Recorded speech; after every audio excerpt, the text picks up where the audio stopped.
एक प्राचीन गुफा में एक युवा लड़का मौन, ध्यान और शांत मुद्रा में बैठा था। उसका नाम था आर्यन।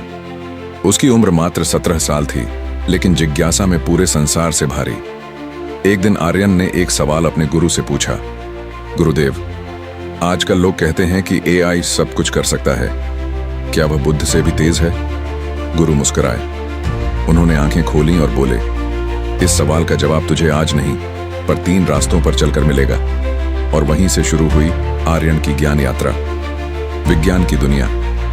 आर्यन पहली बार शहर गया, एक अत्याधुनिक एआई रिसर्च लैब में। वहां उसने देखा, एआई इंसानों की तरह बातें करता है, शतरंज में चैंपियन को हराता है, चित्र बनाता है, और तो और कविता भी लिखता है। वह चकित रह गया।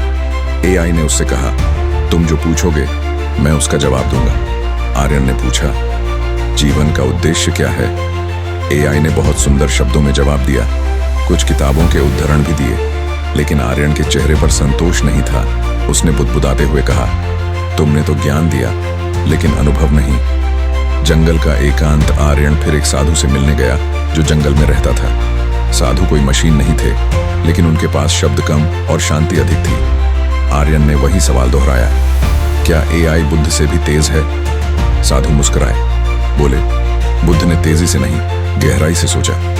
तेज दौड़ना सरल है, लेकिन खुद में उतरना कठिन। साधु ने आर्यन को एक कार्य दिया, एक दिन सिर्फ एक पेड़ के पास बैठो, कुछ मत करना। 24 घंटे बाद आर्यन की आंखों में कुछ बदल चुका था। उसे कोई जवाब नहीं मिला, लेकिन सवाल का रूप बदल गया था। अंत में आर्यन फिर अपने गुरु के पास लौटा। उसने कहा, गुरुदेव, एआई तो तेज है, पर बुद्ध गहरा है। एआई ज्ञान दे सकता है, बुद्धि दे सकता है, लेकिन शांति और अनुभव वो अंदर से आता है। गुरु हंसे, तू समझ गया?